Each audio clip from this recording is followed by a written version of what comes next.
नमस्कार बच्चों, good morning, good afternoon and good evening. कैसे हैं आप लोग?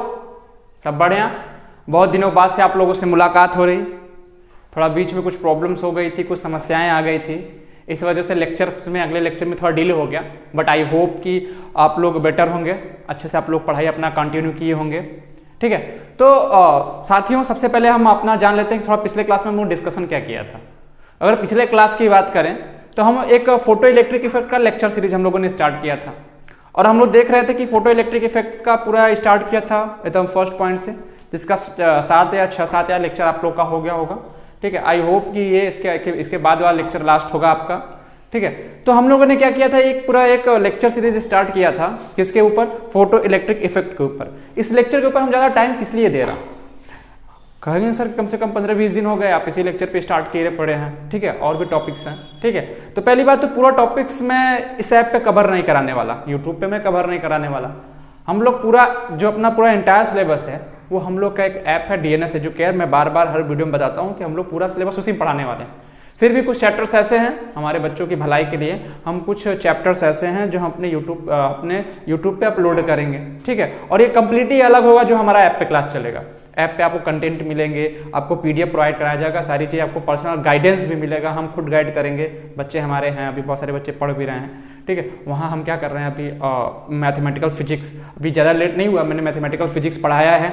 एरर स्टार्ट करने वाला हूँ, यदि आप डिले करेंगे तो लेट आपका होगा। ठीक है, तो कोशिश करिए कि जितनी जल्दी हो सके उतनी जल्दी आप लोग सब्सक्रिप्शन लीजिए, आइए ऐप पे आइए, वहाँ पे आप लोग को पर्सनल गाइडेंस के थ्रू हम आपको देखेंगे ऐप में क्या कमियाँ हैं, क्या फॉल्ट हैं, क्या दिक्कत है, सारी समस्याओं को दूर करेंगे।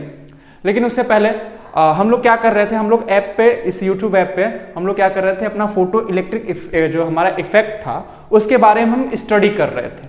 थोड़ा सा कंटिन्यूटी बनाने के लिए थोड़ा टाइम लगता है, क्योंकि अभी बहुत दिन हो गए लेक्चर हम लोग का आया नहीं है, तो थोड़ा सा मेमोराइज करते हैं कि हम लोग पढ़ क्या रहे थे। एक्चुअली हम लोग पढ़ रहे थे कि फोटो इलेक्ट्रिक इफेक्ट के बारे में पढ़ रहे थे, आइंस्टीन का इक्वेशन देख रहे थे।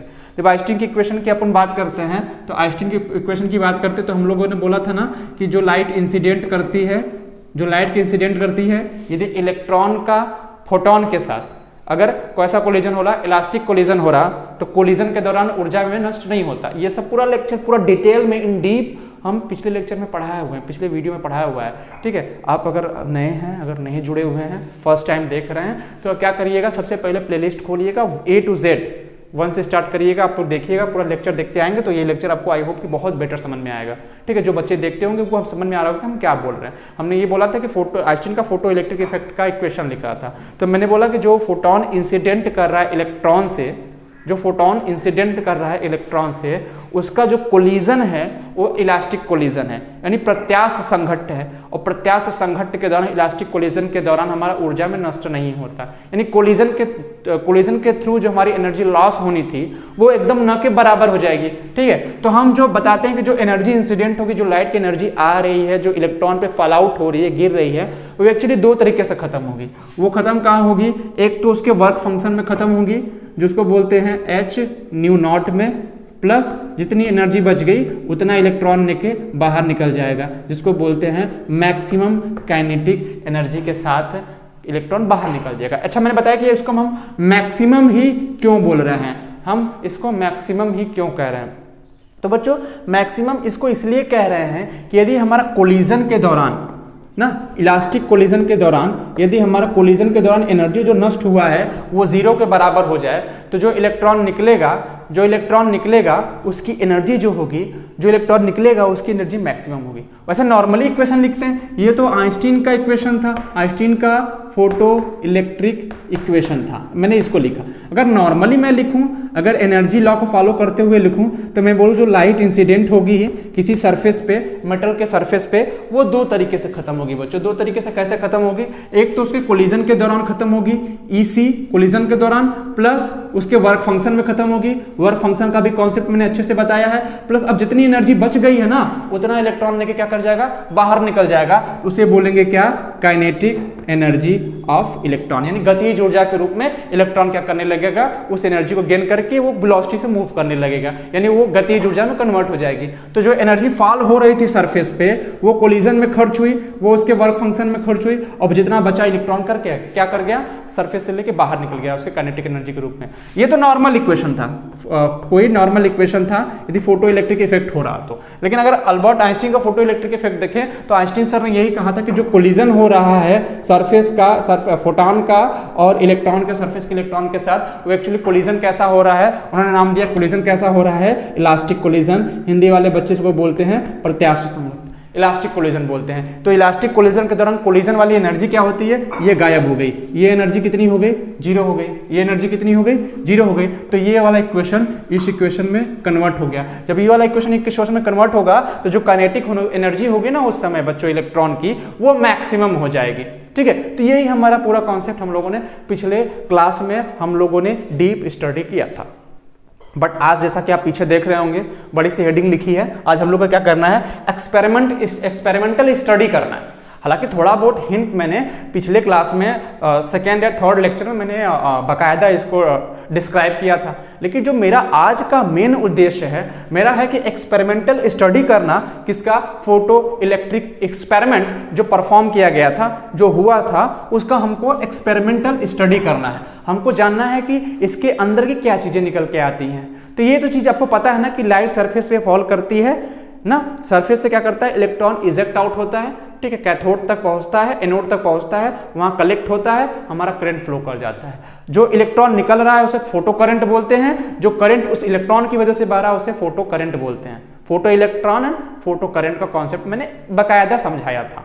आई होप कि बताने की जरूरत नहीं है। यदि आप नए हैं तो बार बार यही कह रहे हैं कि आप जाइए और देखिए, ठीक है। और यदि हम लोग का वीडियो अगर अच्छा लगा करे तो आप लोग उसको लाइक करिए, शेयर करिए और सब्सक्राइब करिए, क्योंकि ये बहुत ज़रूरी है। ये एक तरीके से हम लोग को मोटिवेट करता है। जब हम लोग मोटिवेट होंगे तो और सारे लेक्चर्स जो हैं, और सारे हमारे मेंटर हैं, वो आपके लिए और सारे ढेर सारे वीडियोस लेके आएंगे। बट आपका एक लाइक, एक कमेंट और एक सब्सक्रिप्शन अगर हो जाता है तो हम लोग के लिए बोलती है, एक हम लोग के लिए एक बोनस पॉइंट होता है, एक प्लस पॉइंट होता है, एक एनर्जेटिक पॉइंट होता है। तो आप लोग वो किया करिए, ठीक है, उसमें शर्म की बात है नहीं। एक्चुअली क्या करते हैं, आज एक्सपेरिमेंटल स्टडी करते हैं और एक कॉन्सेप्ट की बात करते हैं ना, एक कॉन्सेप्ट की बात करते हैं। एक कॉन्सेप्ट जो आज हमको पढ़ना है वो क्या पढ़ना है, स्टॉपिंग पोटेंशियल ना। हिंदी वाले बच्चे क्या बोलते हैं, स्टॉपिंग मतलब होता है अवरोधी और पोटेंशियल मतलब होता है विभव। किसकी बात करते हैं, अवरोधी विभव। लिख लीजिएगा, हिंदी लिखना उतना मैं अच्छा नहीं समझता हूँ, फिर भी लिख लीजिएगा क्योंकि हिंदी मेरी वैसे भी हिंदी लिखना थोड़ा सा गड़बड़ा गया है ना। सारी चीज़ें इंग्लिश में करनी होती हैं। हायर क्लास में आपके साथ भी यही प्रॉब्लम होगी, ठीक है। बड़ा बड़ा जब हिंदी लिखना एकदम छूट जाएगा ना तो फिर आपको हिंदी लिखने में प्रॉब्लम होगी। अब लिख के अब यहाँ बेइज्जती करने से क्या फायदा, इससे बढ़िया बोल ही दे रहा हूँ, ठीक है। क्या है, स्टॉपिंग पोटेंशियल में ना अवरोधी विभव है, ठीक है। फिर कहेंगे सर बड़ी की मात्रा गलत है, छोटी की मात्रा गलत है, तो उसमें बड़ा कंफ्यूजन हो जाता है ना। तो ठीक है, अब इसका अवरोधी विभव होता है। प्यारे बच्चे, हमारे अच्छे बच्चे, कोई दिक्कत नहीं है। अवरोधी विभव इसका मतलब समझिए। मेन मोटो है, मेन उद्देश्य है हमारा समझना कि अवरोधी विभव का मतलब क्या होता है। स्टॉपिंग, स्टॉप मतलब रोकना, पोटेंशियल ये रोकने वाला पोटेंशियल है। अवरोधी विभव मतलब रोकने वाला पोटेंशियल है। किसको रोकेगा, जो हमारी घटना हो रही है। घटना क्या हो रहा है, फोटो इलेक्ट्रिक इफेक्ट हो रहा है। फोटो इलेक्ट्रिक इफेक्ट के अंदर क्या हो रहा है, लाइट आ रही है, सरफेस पे इंसिडेंट कर रही है, सरफेस का इलेक्ट्रॉन बाहर हो रहा है, वो एनोड तक पहुंच रहा है। एनोड तक पहुंचने से क्या हो रहा है, करंट फ्लो कर रहा है। बस उसी करंट को हमको क्या कर देना है, उसी इलेक्ट्रॉन के मूवमेंट को, उसे इलेक्ट्रॉन की गतिशीलता को हमको रोक देना है। कैसे रोकेंगे, रिवर्स करके। पोटेंशियल अगर रिवर्स कर देंगे, अगर इलेक्ट्रॉन को एक्सेलरेट करा रहे हैं, एक चीज ध्यान रखिएगा, अगर बैटरी मैंने लगा दिया, एक समय यहां लग दिया मैंने, इलेक्ट्रिक फील्ड प्रवाह करिए, कोई इलेक्ट्रॉन है जिसपे नेगेटिव चार्ज होता है, मैं यहां पॉजिटिव पोटेंशियल दे रहा हूं और मैं यहां नेगेटिव पोटेंशियल दे रहा हूं ना, ठीक है। तो क्या करेगा इलेक्ट्रॉन, यहां एक इलेक्ट्रिक फील्ड जनरेट होगा। कैसे, प्लस की से माइनस की तरफ एक इलेक्ट्रिक फील्ड जनरेट हो गया। कहां, प्लस से माइनस की तरफ हमेशा इलेक्ट्रिक फील्ड का डायरेक्शन होता है। यानी हमने पॉजिटिव प्लेट लगाया है, यहाँ एक नेगेटिव प्लेट लगाया है, यानी इसको बोल दे कि मैंने यहाँ बैटरी के पॉजिटिव टर्मिनल से जोड़ दिया है, इस वाले प्लेट को बैटरी के नेगेटिव टर्मिनल से जोड़ दिया है। तो इस वाले प्लेट पे, इस वाले रॉड पे पॉजिटिव चार्ज आ जाएंगे, इस वाले रॉड पे नेगेटिव चार्ज आ जाएंगे। तो बीच में एक रीजन में क्या हो जाएगा, एक इलेक्ट्रिक फील्ड यानी कि वैद्युत हमारा क्षेत्र जनरेट हो जाएगा। और उस वैद्युत क्षेत्र में चाहे कोई भी आवेश आए, चाहे कोई भी चार्ज आए, वो पॉजिटिव चार्ज हो चाहे नेगेटिव चार्ज हो, ठीक है, क्या हो, दो ही तरीके के चार्ज होते हैं, positive charge and negative charge. कोई भी चार्ज आता है और उस पर एक फोर्स एक्सपीरियंस करता है। ये सब पढ़ाएंगे, प्यार से प्यारे बच्चों पढ़ाएंगे जब हम क्या करेंगे, जब हम इलेक्ट्रोस्टैट पढ़ेंगे। वो जो फोर्स होता है F बराबर Q इंटू E होता है, जहां Q क्या है, चार्ज है। अगर इस इलेक्ट्रॉन पे बात करें, इस इलेक्ट्रॉन पे बात करें तो इलेक्ट्रॉन का चार्ज कितना है मेरे प्यारे बच्चों, E है। इस पे इलेक्ट्रिक फील्ड कितना है प्यारे बच्चों, E है। इलेक्ट्रिक फील्ड यही E है ना, मैंने मान लिया E है, तो ये इस पे फोर्स लगेगा F बराबर E into E। Small e, जो E क्या है, इलेक्ट्रॉन का चार्ज है, 1.6 इंटू 10⁻⁻19 कूलम इलेक्ट्रॉन पे चार्ज होता है, माइनस चार्ज होता है। अब बात ये आ गई बच्चों कि फोर्स क्या है, फोर्स एक वेक्टर क्वांटिटी है, फोर्स एक सदिश विश्लेषण है, यानी कि सदिश स्वरूप है, सदिश राशि है, ठीक है। अब बात करें कि फोर्स जो होगा उसका डायरेक्शन क्या होगा, कि जितनी भी सदिश राशियां होती हैं उनका एक डायरेक्शन होता है, साथ साथ मैग्नीट्यूड तो होता ही है, पर डायरेक्शन, अगर मैग्नीट्यूड की बात करें तो इस फोर्स का तो मैग्नीट्यूड आ गया E इंटू ई। इलेक्ट्रिक फील्ड जितना भी दिया होगा, गॉस में दिया होगा, हम रख के E कूलम में दिया होगा, हम निकाल देंगे, हमारा फोर्स आ जाएगा न्यूटन में। लेकिन डायरेक्शन कहाँ होगा, अगर डायरेक्शन की बात करें तो हम बाकायदा पढ़े हुए हैं, पढ़ के भी आए हैं, क्योंकि अगर हम तैयारी कर रहे हैं तो आई होप कि आप लोग को इतना पता होगा कि फोर्स का डायरेक्शन क्या होगा। अगर बात करें इलेक्ट्रिक फील्ड अगर लगा है तो जो पॉजिटिव चार्ज होता है उस पर फोर्स इलेक्ट्रिक फील्ड की दिशा में लगता है। यदि वो नेगेटिव चार्ज है तो उस नेगेटिव चार्ज पे जो फोर्स होता है वो इलेक्ट्रिक फील्ड के अपोजिट सेंस में लगता है, यानी कि क्या हो जाएगा, ये इस पे फोर्स लगेगा इधर की तरफ, पॉजिटिव प्लेट की तरफ। पॉजिटिव नेगेटिव दूसरे को अट्रैक्ट करेंगे, इस तरीके से भी समझ सकते हैं कि ये नेगेटिव चार्ज है, पॉजिटिव चार्ज है, इधर जाएगा तो प्लेट क्या करेगा, इसको रिपेल करेगा, इधर आएगा तो प्लेट क्या करेगा, इसको अट्रैक्ट करेगा। तो धीरे धीरे इलेक्ट्रॉन कहाँ एक्युमुलेट कहाँ होना शुरू होंगे, कहाँ एकत्र होना शुरू होंगे, वो पॉजिटिव प्लेट की तरफ जमा होना शुरू कर जाएंगे। लेकिन यदि किसी तरह हमने इसी पोटेंशियल को मैंने चेंज कर दिया, अब देखिएगा, अब यहां माइनस कर दिया, यहां प्लस कर दिया, तो क्या हो जाएगा, इस वाले प्लेट पे अब माइनस चार्ज आ जाएगा, इस वाले प्लेट पे क्या आ जाएगा, प्लस चार्ज आएगा। अब इस इलेक्ट्रॉन पे इधर फोर्स लगेगा, ठीक है।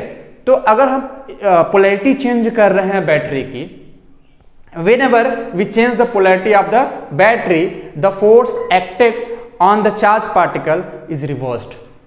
क्या होता है, जब भी हम पोलैरिटी चेंज करते हैं बैटरी की, हमारा क्या होता है, जो फोर्स का डायरेक्शन है वो चेंज हो जाता है। मैग्नीट्यूड हो चाहे ना हो, मैग्नीट्यूड किस पे डिपेंड करता है, ये Q पे और E पे। इलेक्ट्रिक फील्ड अगर ना चेंज करें, चार्ज ना चेंज करें, बस इलेक्ट्रिक फील्ड का डायरेक्शन चेंज कर दें, तो हमारा फोर्स का मैग्नीट्यूड तो सेम रहेगा बट डायरेक्शन हमारा चेंज हो जाएगा। बस यही काम कर रहे हैं। हमको स्टॉपिंग पोटेंशियल यानी Vs की बात करनी है, हमें Vs, V मतलब पोटेंशियल, S मतलब स्टॉपिंग, यही हमको बच्चों जानना है आज की क्लास में, और बड़ा बाकायदा से जानना है, बड़े प्यार से जानना है, और उसी को और इस क्वेश्चन में हम क्या करेंगे, एक वेरीफाई कराएंगे, इस क्वेश्चन में रखेंगे और देखेंगे एक क्वेश्चन और बनेगा जिससे इतने क्वेश्चन, तमाम क्वेश्चंस आते हैं, ठीक है। अभी आप डोंट वरी, हम पूरा इस पे एक सवाल लगवाएंगे, हर एक छोटे छोटे पॉइंट पे सवाल लगाएंगे, बट आप इसे जो क्लियर समझते चलिए। अब देखिए क्या हो रहा, बड़ा मजेदार मामला ये है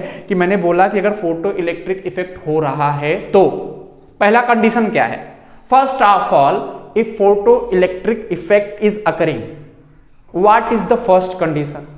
पहला कंडीशन क्या है मेरे प्यारे बच्चों, पहला कंडीशन तो यही है ना कि जो हमारा फ्रीक्वेंसी है उस लाइट की, ध्यान सुनिएगा, जो लाइट इंसिडेंट हो रही है सरफेस पे, उस लाइट की जो फ्रीक्वेंसी है वो उसके थ्रेशोल्ड फ्रीक्वेंसी से ज्यादा होनी चाहिए। यानी बोले कि लाइट की जो एनर्जी है वो सरफेस के वर्क फंक्शन से या तो बड़ी होनी चाहिए या तो बराबर होनी चाहिए। उसी भाषा में हम लोग बताते हैं कि for photo electric effect phenomena के लिए ये जो फ्रिक्वेंसी है लाइट की वो थ्रेशोल्ड फ्रिक्वेंसी से बड़ी या बराबर होनी चाहिए, तभी सरफेस का इलेक्ट्रॉन निकलेगा। अन्यथा अगर ऐसा नहीं हो, अगर ये थ्रेशोल्ड फ्रिक्वेंसी की लाइट नहीं है, उससे बड़ी लाइट नहीं है, तो तुम 100 वाट का, 1000 वाट का, 500 वाट का, 2000 वाट का, 2 लाख वाट का भी तुम क्या कर दो, तुम उस पर लाइट डाल दो, तुम्हारा इलेक्ट्रॉन इमिट नहीं होगा। क्योंकि इलेक्ट्रॉन का इमिशन किस पे डिपेंड करता है? डिपेंड करता है कि तुमने किस लाइट की फ्रिक्वेंसी उस सरफेस पे इंसिडेंट कराई है। तो अगर मैंने मान लिया कि जो लाइट आ रही है ये मान लिया कि यूवी रेज है, अल्ट्रा वायलेट है, और इसकी फ्रिक्वेंसी जो है वो ग्रेटर देन या इक्वल किससे है? थ्रेशोल्ड फ्रिक्वेंसी से। ये कंडीशन है। अब क्या होगा, जब ये कंडीशन मैंने फुलफिल कर लिया, अब लाइट इंसिडेंट की किस पे मेरे प्यारे बच्चों? किस पे? कैथोड नामक एक प्लेट पे। कैथोड क्या करता है? नेगेटिव प्लेट रहता है जिसमें इलेक्ट्रॉन भरे पड़े होते हैं। अब जैसे ही इस पे इंसिडेंट करेगा, इलेक्ट्रॉन निकलेंगे, खट खट खट करके इलेक्ट्रॉन क्या करेंगे? निकल जाएंगे। अब जब इलेक्ट्रॉन निकलना शुरू होंगे, तो जब मैंने ऑब्जर्व किया इलेक्ट्रॉन को, जब मैंने बकायदा देखा, देखो मैं लिखने नहीं जा रहा, I am not going to write on the blackboard, but जितना भी मैं बता रहा हूं उसको एक एक पॉइंट को मैं आराम आराम से बोल रहा हूं, एक एक पॉइंट को बकायदा पेन और पेपर पे लिख लीजिएगा, क्योंकि अगर लिखूंगा तो फिर बहुत टाइम लगेगा। ठीक है, लिखने का टाइम नहीं है हमारे पास समझने का समय है। समझिए, अगर समझ जाएंगे तो खुद की भाषा में खुद से कॉन्सेप्ट बनाएंगे। ठीक है, समझिए। देखिए, हमने जब ऑब्जर्व किया लाइट कैथोड पे इंसिडेंट की, वो भी ऐसी लाइट जिसकी फ्रीक्वेंसी क्या थी? थ्रेशोल्ड फ्रीक्वेंसी से ज्यादा थी। उल्टी भाषा में बोलो, जिसका वेवलेंथ थ्रेशोल्ड वेवलेंथ से कम था। ऐसे बोलो चाहे ऐसे बोल दो, ये सब पिछली क्लास में पढ़ा है। फ्रीक्वेंसी होना चाहिए थ्रेशोल्ड फ्रीक्वेंसी ज्यादा, तो वेवलेंथ होना चाहिए थ्रेशोल्ड वेवलेंथ से कम। ठीक है, ये बात हो गई। तो जब मैंने इंसिडेंट की तो क्या हुआ? तत्काल 10⁻⁸ सेकेंड के अंदर ही सरफेस से क्या हुआ? इलेक्ट्रॉन खट खट खट करके क्या होना? बाहर निकलना शुरू हो गया। अब जब मैंने इलेक्ट्रॉन को ऑब्जर्व किया, मतलब देखा नहीं, ऐसा नहीं कि माइक्रोस्कोप ला के मैंने इलेक्ट्रॉन को देखा, इलेक्ट्रॉन की एनर्जी मेजर की। कैसे बताएंगे? इलेक्ट्रॉन की जब मैंने अलग अलग इलेक्ट्रॉनिक काइनेटिक एनर्जी मेजर की, तो मैंने देखा कि जो सरफेस से इलेक्ट्रॉन निकल रहे हैं, हर एक इलेक्ट्रॉन अलग अलग वेलोसिटी के साथ निकल रहा है। सबसे बड़ा पॉइंट कि हर एक इलेक्ट्रॉन किसी सेम वेलोसिटी के साथ नहीं निकल रहा, हर एक इलेक्ट्रॉन की अलग अलग वेलोसिटी है, किसी का ज्यादा है किसी का कम है। इसलिए मैं लिख दिया eV1 eV2, यानी पहला इलेक्ट्रॉन V1 से, दूसरा इलेक्ट्रॉन V2 से, तीसरा इलेक्ट्रॉन V3 से, V5 V6 यहां बीच में मैंने Vmax लिख दिया। 1000 इलेक्ट्रॉन में से एक इलेक्ट्रॉन ऐसा होगा जिसकी वेलोसिटी 999 इलेक्ट्रॉन से ज्यादा होगी, और वो सबसे ज्यादा होगी, उसी को बोलेंगे उस इलेक्ट्रॉन की वेलोसिटी मैक्सिमम है। मैक्सिमम का मतलब कैसे मैक्सिमम है? अब कहेंगे सर लाइट फॉल कर रही है सरफेस पे, तो जितने भी इलेक्ट्रॉन निकल रहे हैं सभी इलेक्ट्रॉन सेम एनर्जी ले रहे हैं, क्योंकि लाइट तो आएगी ना। यदि एक फोटोन ली है तो उसकी एनर्जी क्या होगी? hν होगी। जब सरफेस पे गिरेगी एक लाइट, एक फोटोन गिरेगा तो एनर्जी hν देगा कि नहीं देगा? जी सर देगा ना। ठीक है, दे देगा। तो सर सभी इलेक्ट्रॉन को जब एनर्जी सेम मिल रही है तो उनको सेम काइनेटिक एनर्जी के साथ निकलना चाहिए ना, यानी सेम वेलोसिटी के साथ निकलना चाहिए। लेकिन सर ये अलग अलग वेलोसिटी के साथ निकलने का क्या मतलब है? ये क्यों हो रहा है? ये हमारे समझ से बाहर हो रहा है। क्यों हर एक इलेक्ट्रॉन अलग अलग काइनेटिक एनर्जी के साथ, यानी अलग अलग वेलोसिटी के साथ निकल रहा? तो हम तत्काल बोलेंगे, हमारे पास एक हमारे पास सुविधा है बोलने का। बोलेंगे कि क्या? सरफेस है बेटा, देख सरफेस के अंदर इलेक्ट्रॉन कितना अंदर है हमको नहीं पता, कौन से एटम से इलेक्ट्रॉन निकल रहा है हमको ये भी नहीं पता। यदि सबसे ऊपर वाले एटम से इलेक्ट्रॉन निकलेगा तो सबसे कम एनर्जी चाहिए होगी उसको वर्क फंक्शन के रूप में। सबसे नीचे जो इलेक्ट्रॉन निकलेगा उसको निकलने के दौरान ज्यादा एनर्जी नष्ट करेगा। अरे भैया लाइट समझ लो कि लाइट एक कार्डबोर्ड में, एक प्लाई में इलेक्ट्रॉन फिट है। इमेजिन करो इतनी मोटी सी प्लाई है, मैं दिखा नहीं सकता, ठीक है। ये देखो मेरे पास चौक है, इस चौक में एक सरफेस के ऊपर ही इलेक्ट्रॉन रखा हुआ है, एक सरफेस के अंदर बीच में सेंटर पे इलेक्ट्रॉन है। तो बताओ अगर लाइट इंसिडेंट कराएंगे तो इस सरफेस का इलेक्ट्रॉन तुरंत निकल जाएगा, तुरंत निकलेगा, यानी कि इसको निकलने के लिए वर्क फंक्शन का कम खर्च होगा। लेकिन जो अंदर है वो निकलने के दौरान अपनी एनर्जी अदर एटम से टकरा के क्या कर देगा, खर्च कर देगा। तो जो जितना डीप होगा ना, जो जितना डीप होगा एनर्जी तो उतना ही ऑब्जर्व करेगा, लेकिन जो जितना डीप होगा वो निकलने के दौरान क्या होगा, अदर एटम से लड़के कोलिजन करके क्या हो जाएगा, अपनी एनर्जी नष्ट कर देगा। तो एनर्जी नष्ट करने का क्या मतलब है मेरे प्यारे बच्चों, की वेलोसिटी घट जाएगी। इसीलिए तो हर एक इलेक्ट्रॉन क्या कर रहा, अलग अलग एनर्जी के साथ सरफेस से बाहर आ रहा। लेकिन जो आउटर मोस्ट इलेक्ट्रॉन है, जो सरफेस पे ही रखे हुए इलेक्ट्रॉन है, मुक्त इलेक्ट्रॉन है, वो क्या करेंगे, जैसे ही लाइट इंसिडेंट करेगा वो खटाक से बाहर आ जाएंगे। जब वो बाहर आएंगे तो उन सभी इलेक्ट्रॉन का जो एकदम सरफेस के ऊपर है उनकी वेलोसिटी मैक्सिमम होगी, और उन्हीं को मैंने बोला वी मैक्स। तो आई होप कि आप लोगों ने वी मैक्स समझ लिया कि मैक्सिमम वेलोसिटी क्या है। अच्छा, इसकी वेलोसिटी मैक्सिमम है तो इस इलेक्ट्रॉन की काइनेटिक एनर्जी भी क्या होगी, मैक्सिमम होगी, क्योंकि काइनेटिक एनर्जी क्या होती है, हाफ mv²।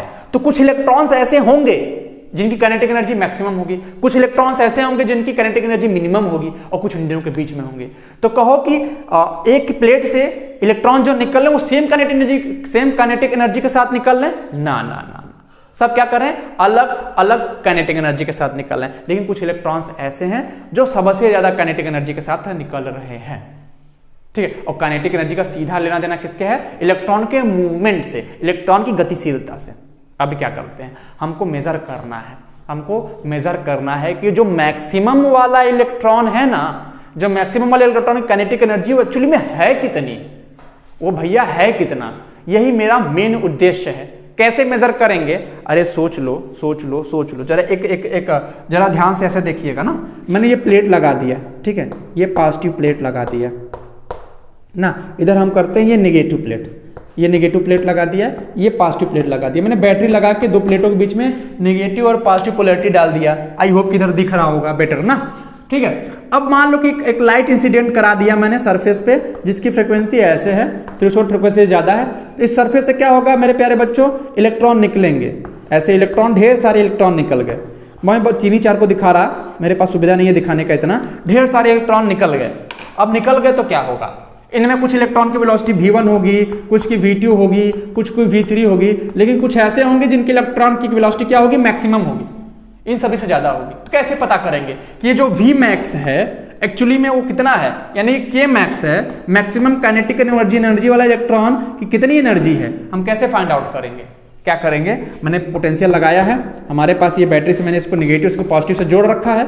अब धीरे धीरे क्या करेंगे हम, पोटेंशियल वेरी है, धीरे धीरे पोटेंशियल को बढ़ाएंगे, धीरे धीरे पोटेंशियल को बढ़ाएंगे ना, इसको रिवर्स कर देंगे, ठीक है। अब जो ये था सरफेस इलेक्ट्रॉन निकल रहे थे, अब मैं क्या कर दिया, अब इसकी पोलैरिटी को मैं चेंज कर दूंगा। पहले मैं क्या कहता था, अब इलेक्ट्रॉन ऐसे निकल रहे थे, सरफेस पे इंसिडेंट कर रहे थे, ये हमारा क्या था, कैथोड था, ये एनोड था। कैथोड से हमारे इलेक्ट्रॉन निकल रहे थे, तो मैंने कैथोड को नेगेटिव पोटेंशियल दे रखा था और एनोड को पॉजिटिव पोटेंशियल दे रखा था। अब मैं पोलैरिटी चेंज कर दे रहा, अब कैथोड को पॉजिटिव पोटेंशियल दे रहा, एनोड को नेगेटिव पोटेंशियल दे रहा। अब क्या होगा, इस पे आ गया नेगेटिव चार्ज मेरे प्यारे बच्चों, इस पे आ गया मेरा पॉजिटिव चार्ज, आ गया कि नहीं आ गया। अब इलेक्ट्रॉन की औकात है कि वो नेगेटिव प्लेट तक पहुंच जाए, नहीं जाएगा। पहले पहुंच रहा था, इलेक्ट्रॉन निकल रहा था, यहां पहुंच रहा था, क्यों, क्योंकि यहां पॉजिटिव पोलैरिटी थी, यहां नेगेटिव पोलैरिटी था, तो पॉजिटिव की वजह से इलेक्ट्रॉन खींचा हुआ कहां जा रहा था, एनोड की तरफ। लेकिन अब मैंने पोलैरिटी चेंज कर दिया, जब पोलैरिटी चेंज होगा तो इलेक्ट्रॉन के पास औकात नहीं है कि वो कहां चला जाए, एनोड के पास। अब वो जाना कहां चाहेगा, वो जाना चाहेगा कैथोड के पास। लेकिन हम बोला ना कि अभी v1, v2, v3, v4, v5, v6 ऐसे कुछ इलेक्ट्रॉन्स ऐसे होंगे जिनकी वेलोसिटी मैक्सिमम होगी, जो हट्टे कट्टे मजबूत ताजे तगड़े होंगे, वो क्यों नहीं इस पे जाना चाहेंगे। जाना तो एनोड के पास ही है ना, करंट फ्लो कराना है, वो जबरदस्ती का इलेक्ट्रिक फील्ड के विरुद्ध जाएंगे। क्यों, क्योंकि उनके पास वेलोसिटी मैक्सिमम है, इनके पास वेलोसिटी मैक्सिमम है। यदि आप अपने एरिया के गुंडे हैं, यदि किसी थिएटर में मूवी चल रही है तो आप पिछले सीट पे क्यों बैठेंगे, बताइए क्यों बैठेंगे, कोई लॉजिक है इसका, यदि आपके पास रुतबा है, आपके पास पैसे हैं, आपके पास शान शौकत है, तो आप क्यों पीछे बैठना चाहते हैं? आप कहेंगे हटो, बंदूक लेके राइफल लेके निकल लेंगे ना, ठीक है, कहेंगे हम आगे बैठेंगे। क्यों गुंडे? क्योंकि आपके पास क्या है, एनर्जी ज्यादा है। तो यही जो इलेक्ट्रॉन है, जिनको सबसे मैक्सिमम इलेक्ट्रॉन ज्यादा है, वो तो अभी भी प्लेट के पास पहुंच रहे हैं। क्यों? उनको फर्क ही नहीं पड़ रहा है कि तुमने पोलैरिटी चेंज कर रखी है। क्यों? क्योंकि उनकी वेलोसिटी मैक्सिमम है, यानी उनकी एनर्जी मैक्सिमम है। उनका इतना एनर्जी मैक्सिमम है कि इलेक्ट्रिक फील्ड को भी तोड़ के बाहर चले जा रहे हैं, वो एनोड तक पहुंच रहे हैं, एनोड तक पहुंच रहे हैं। यही तो हमको रोकना है। अब जब एनोड तक पहुंचते जाएंगे, एनोड तक पहुंचते जाएंगे, तो हमको करंट मिलता जाएगा। जब तक एक इलेक्ट्रॉन पहुंचेगा हमको करंट मिलता जाएगा। अब हम क्या कर रहे हैं, धीरे धीरे यही पोटेंशियल बढ़ा रहे हैं, धीरे धीरे धीरे धीरे धीरे धीरे यही पोटेंशियल बढ़ा रहे हैं, धीरे धीरे इलेक्ट्रिक फील्ड को, अपोजिट इलेक्ट्रिक फील्ड को स्ट्रांग कर रहे हैं। कितना स्ट्रांग करेंगे? अब वही गुंडा अगर मॉल में जा रहा है, थिएटर मूवी देखने जा रहा है, अगर वही पुलिस वाला आ गया तब तो सारी गुंडे गई उनकी ना, नहीं होगा ना।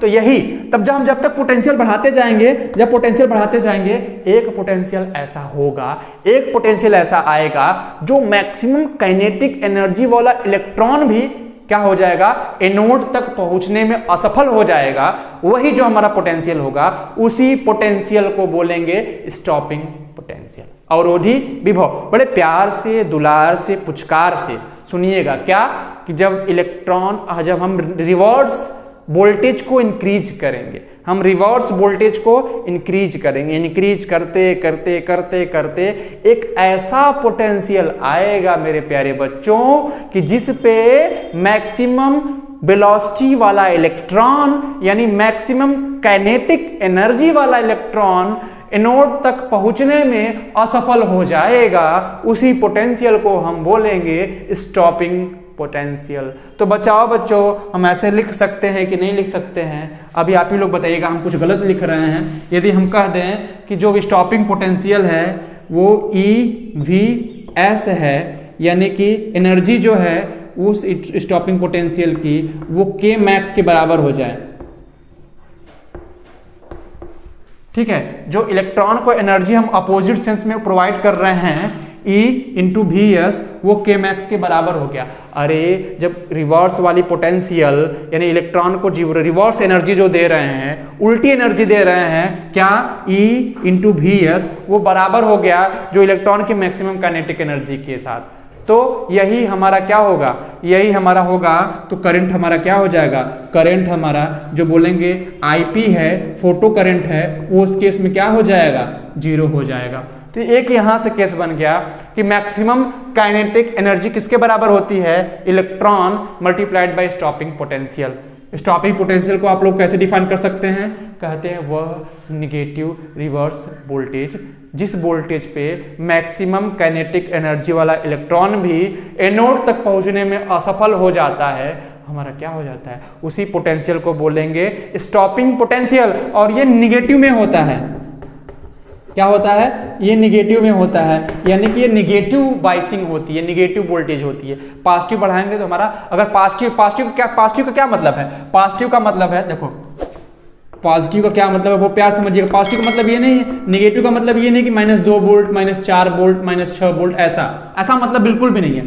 पॉजिटिव वोल्टेज का क्या मतलब है, पॉजिटिव वोल्टेज का मतलब है कि एनोड को हम रखेंगे, एनोड को रखेंगे हम पॉजिटिव पे और कैथोड को रखेंगे निगेटिव पे, ठीक है। अगर रिवर्स निगेटिव वोल्टेज का क्या मतलब है, निगेटिव वोल्टेज का मतलब है कि एनोड को रखेंगे हम निगेटिव पे और कैथोड को रखेंगे पॉजिटिव पे, तभी तो ये अपोज करेगा। जब कैथोड को हम पॉजिटिव पे रखेंगे, इसको पॉजिटिव कर देंगे, पोलैरिटी चेंज कर देंगे, इसलिए मैंने यहाँ रिवर्स की लगाया है कि इस की को हम इस पे टच कराएंगे तो ये वाला टर्मिनल हमारा पॉजिटिव हो जाएगा, और इस की को इस पर टच कराएंगे तो ये वाला टर्मिनल पॉजिटिव हो जाएगा। यानी पहले एनोड पॉजिटिव हो जाएगा, फिर कैथोड पॉजिटिव हो जाएगा। और हमको reverse stopping potential find out करने के लिए हमको क्या करना होगा, हमको निगेटिव वोल्टेज फाइंड आउट करना होगा। यदि निगेटिव वोल्टेज हमने फाइंड आउट कर लिया तो खट से EVS करके हम K मैक्स निकाल सकते हैं, ठीक है। तो एक इक्वेशन यहां से बन गया कि EV मैक्स इक्वल टू क्या हो गया, K मैक्स हो गया, ठीक है। एक चीज तो ये हो गया, ठीक है। अब जरा मेरे प्यारे बच्चों एक बताओ, ये K मैक्स हो गया कि नहीं हुआ? कैसे हुआ? स्टॉपिंग पोटेंशियल फाइंड आउट किया और इलेक्ट्रॉन से मल्टीप्लाई कर दिया, तो एनर्जी के बराबर होगी। अगर मैं ऐसे लिखता कि VS बराबर K मैक्स, तो ये बताओ ये कोई हमारा लॉजिक है इसका? ये एनर्जी है, ये पोटेंशियल है। दोनों का डायमेंशन सेम है? नहीं, डायमेंशन अलग अलग है। तो एनर्जी हमेशा किसके बराबर होती है? हमेशा एनर्जी के बराबर होती है। तो यहाँ मैंने इलेक्ट्रॉन से मल्टीप्लाई कर दिया, तो इसमें क्या हो गया? एनर्जी में कन्वर्ट हो गया। इसकी पोटेंशियल एनर्जी इसकी काइनेटिक एनर्जी के बराबर हो गई। तो क्या हो जाएगा? उस समय पे हमारा जो प्लेट का करंट था वो हमारा जीरो होगा, यानी जहां यहाँ जो हमको करंट बता रहा था माइक्रोमीटर में, वो हमारा क्या हो जाएगा? जीरो हो जाएगा। ठीक है, तो ये हमको स्टॉपिंग पोटेंशियल फाइंड आउट करना था। स्टॉपिंग पोटेंशियल मिल गया। अब जरा एक इस इक्वेशन में रखते हैं। इस इक्वेशन में हम रखेंगे कहाँ? इस इक्वेशन में आइंस्टीन सर के ना, क्या? E इंसिडेंट बराबर h new not plus k max. अब k मैक्स की जगह हम क्या रख सकते हैं? EVS रख सकते हैं ना।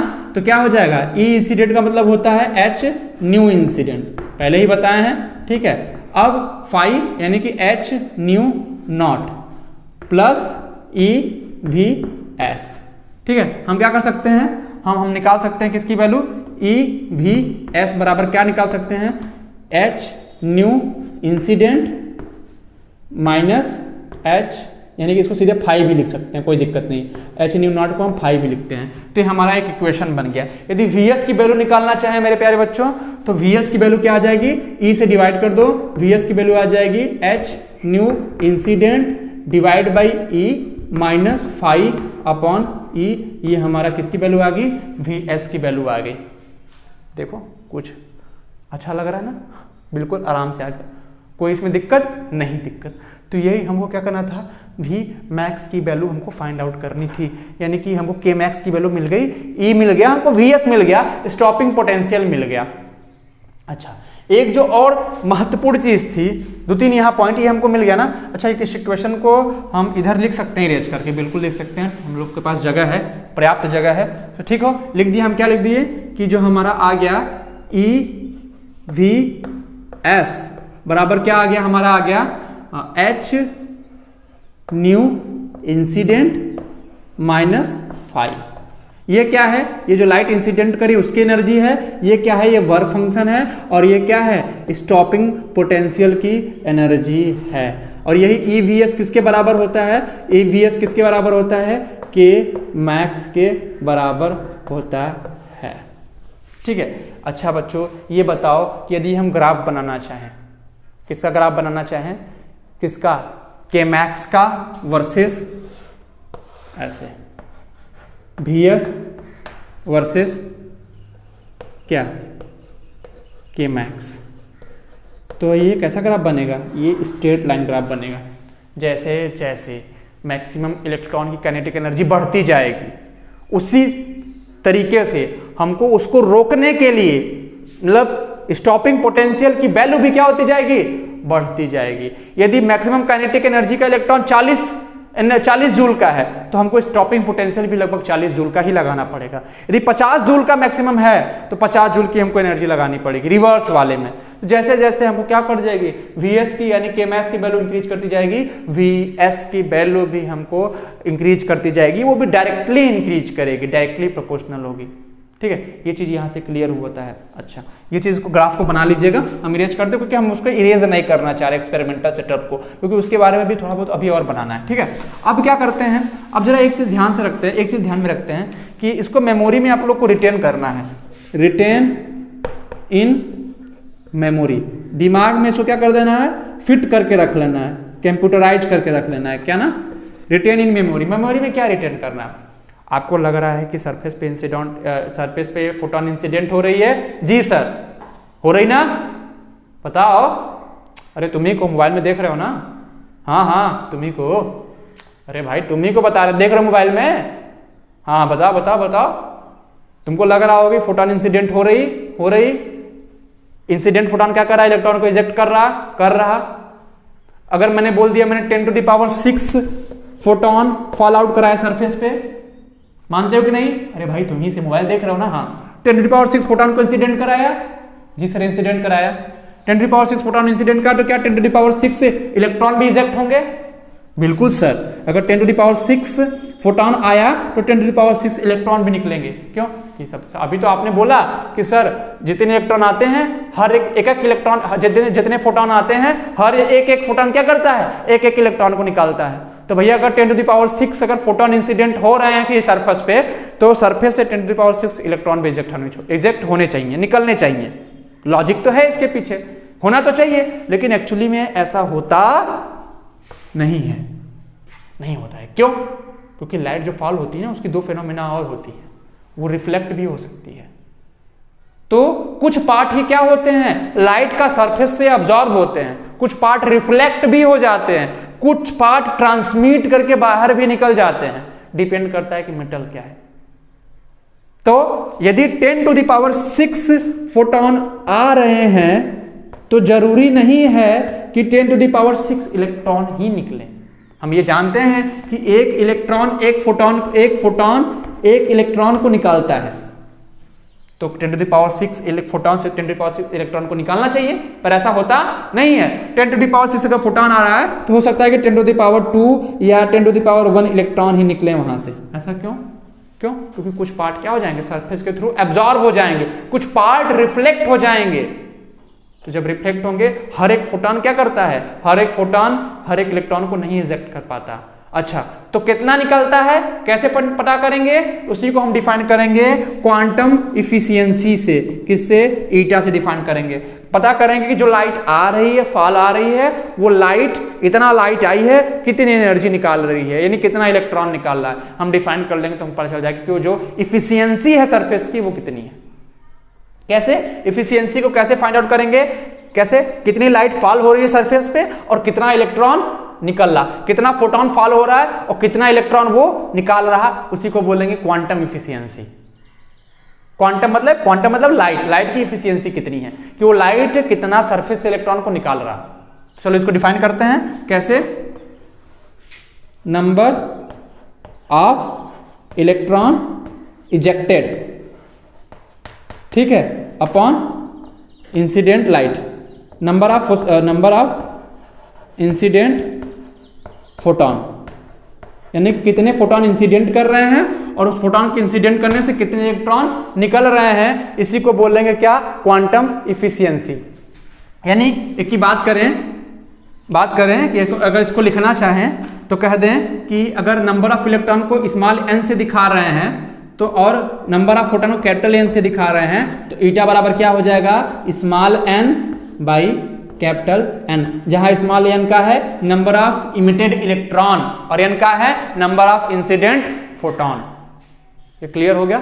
इफिशियंसी, ठीक है। अगर मैं बोल दिया कि एग्जांपल के तौर पे अगर यहां दे दूं, अगर एग्जांपल दूं, मैं बताऊं, ऐसे कर दूं कि अच्छा ये बताओ कि 10⁶ इलेक्ट्रॉन 6 फोटोन इंसिडेंट हो रहे हैं और उस 10⁶ फोटोन से हमारा क्या हो रहा है, 10⁻² इलेक्ट्रॉन इजेक्ट हो रहे हैं।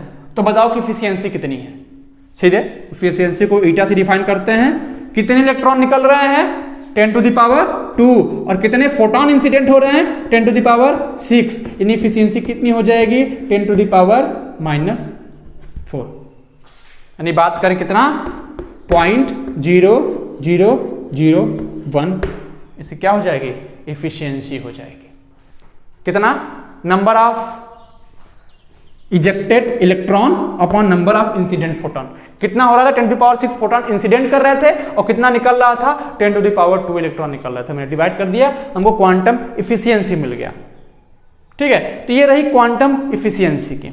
दूसरी चीज हमको ये जाननी थी, दूसरी चीज जो हमको सबसे बड़ा महत्वपूर्ण चीज जाननी थी, वो ये जाननी थी कि हमारा जो लाइट है, अगर लाइट की इंटेंसिटी इंक्रीज कर रहे हैं, इफ वी इंक्रीज इंटेंसिटी मतलब आई ऑफ लाइट, हम लाइट में क्या कर रहे हैं, इंटेंसिटी इंक्रीज कर रहे हैं, तो क्या चीज इंक्रीज करेगा। यदि लाइट की इंटेंसिटी इंक्रीज कर रहे हैं तो सबसे महत्वपूर्ण पॉइंट है कि उसकी जो मैक्सिमम काइनेटिक एनर्जी है वो क्या हो जाएगी, वो रिमेन्स सेम।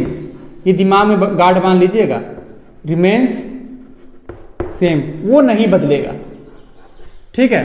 क्या बदलेगा, जो लाइट इंसिडेंट हो रही है, यदि उसकी इंटेंसिटी आई है, उसको इंक्रीज किया जाए, 100 वाट, 200 वाट, 300 वाट, 400 वाट इंक्रीज किया जाए। ब्लू लाइट ही ले लें, ब्लू लाइट की फ्रीक्वेंसी कुछ होगी, ठीक है। अब उसकी इंटेंसिटी इंक्रीज कर रहा है 200 वाट, 400 वाट, 600 वाट।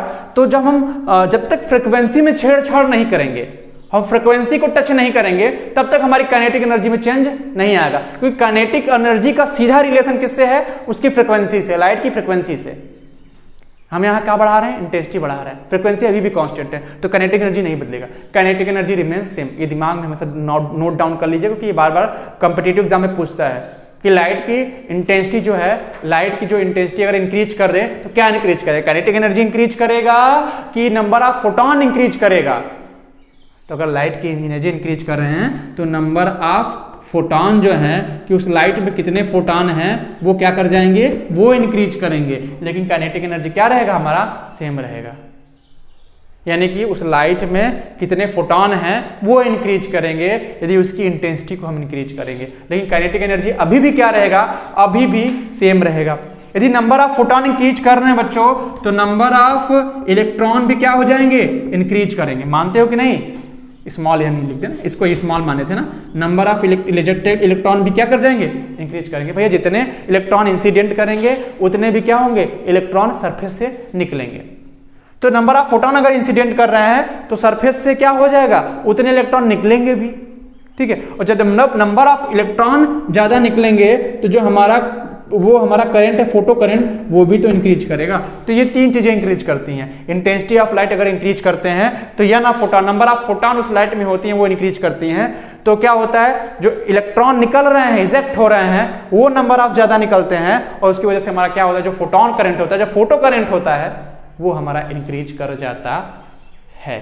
तो ये चीज हमारा था कि अगर हम एनर्जी, लाइट के एनर्जी को इंक्रीज कर रहे हैं तो हमारा Kmax रिमेन्स कम। ये Kmax किस पे डिपेंड करता है? ये Kmax किस पे डिपेंड करता है?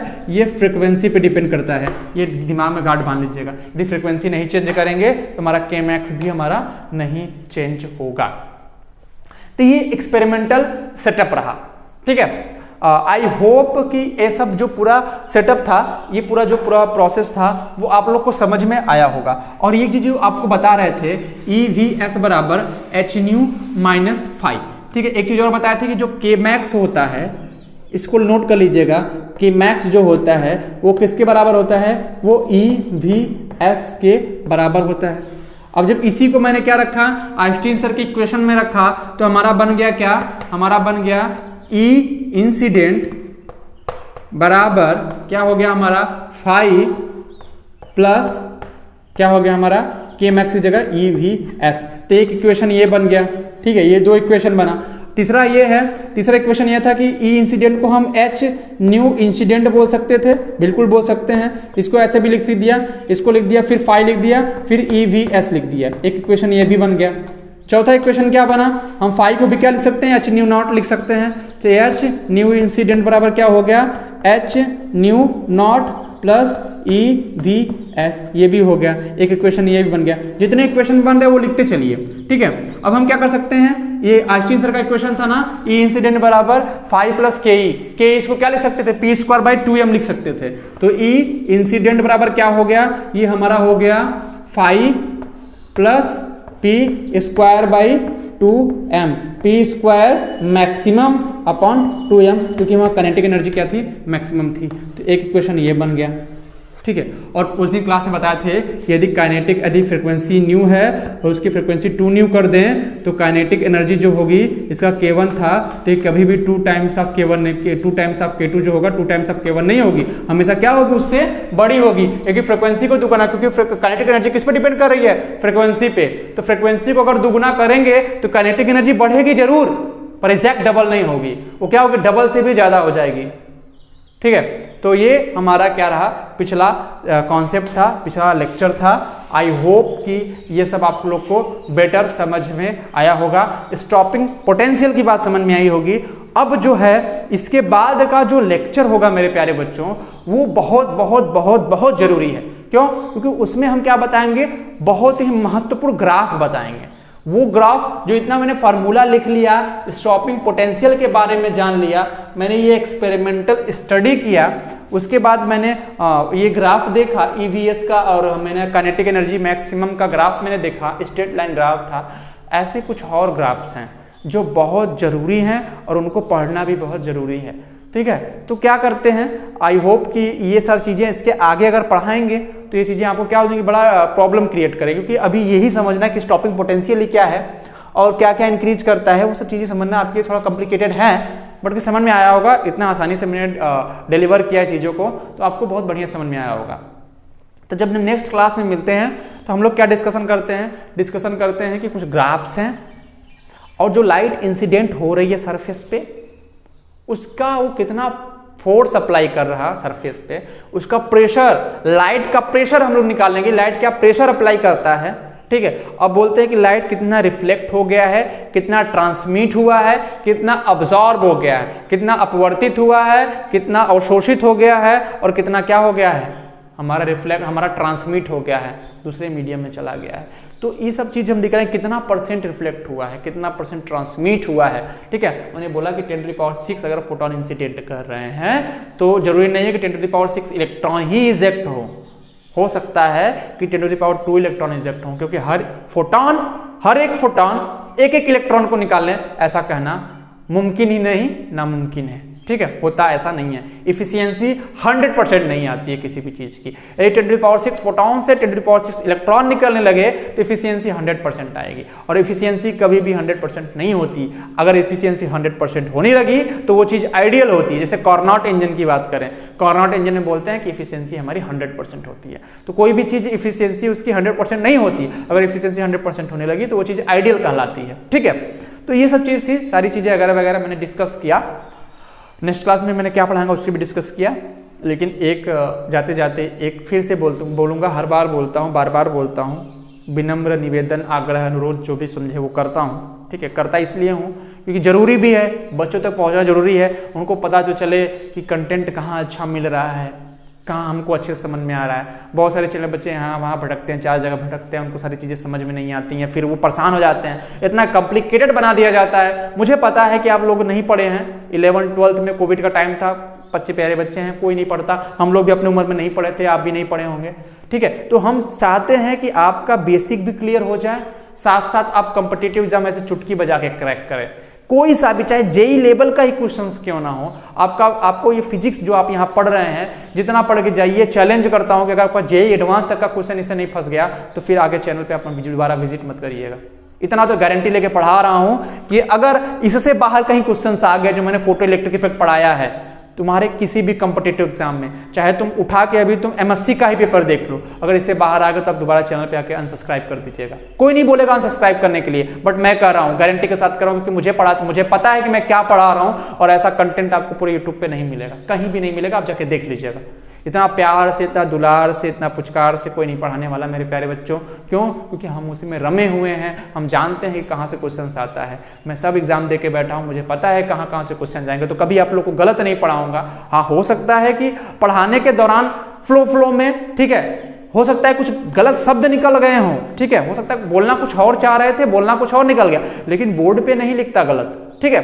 तो ये सब चीजें थी, आप देख लीजिएगा, पेपर उठा के देख लीजिएगा, मैं जितना पढ़ाया हूँ प्लेलिस्ट को देखिएगा, पूरे से एनालाइज करिएगा। अगर समझ में आया, प्योर तरीके से समझ में आया, अगर हमको समझ गए तो लेक्चर समझ में आया, तो आप किसी पेपर में घुस जाइएगा, पेपर में पूछने की जरूरत नहीं पड़ेगी आपको, यदि आपका कैलकुलेशन स्ट्रांग है तब। और उसी कैलकुलेशन को हम स्ट्रांग करा रहे हैं अपने ऐप पे, कैसे? मैथमेटिकल फिजिक्स पढ़ा के। मैथमेटिकल फिजिक्स के वाया हम अपने ऐप पे बच्चों का कैलकुलेशन स्ट्रांग करा रहे हैं। जो मैथमेटिक्स जरूरी है फिजिक्स में, वो हमने कंप्लीट करा दिया है। तो आप ज़्यादा से ज़्यादा बच्चे जाइए, परचेज करिए, बहुत मिनिमम अमाउंट ऑफ फीस है, कोई ज़्यादा भी नहीं है, बर्डन भी नहीं है। क्या आजकल की दुनिया में इतने में क्या लोगे? यदि आप जाएंगे ऐप पे, आप खुद विजिट करेंगे, ऐप DNS एजुकेयर ऐप डालेंगे, विजिट करेंगे, आपको पता चल जाएगा। नहीं तो नंबर दिया रहता है, आपको वहां से हेल्पलाइन नंबर पे आप कॉल करिएगा, आपको पता चल जाएगा कितने मिनिमम अमाउंट पे हम लोग इतना अच्छा कंटेंट डिलीवर करा रहे हैं। हम लोग सीधे BHU के मेंटर, यानी BHU के स्टूडेंट जो हैं, वो हम लोग खुद ला रहे हैं अपने चैनल पे,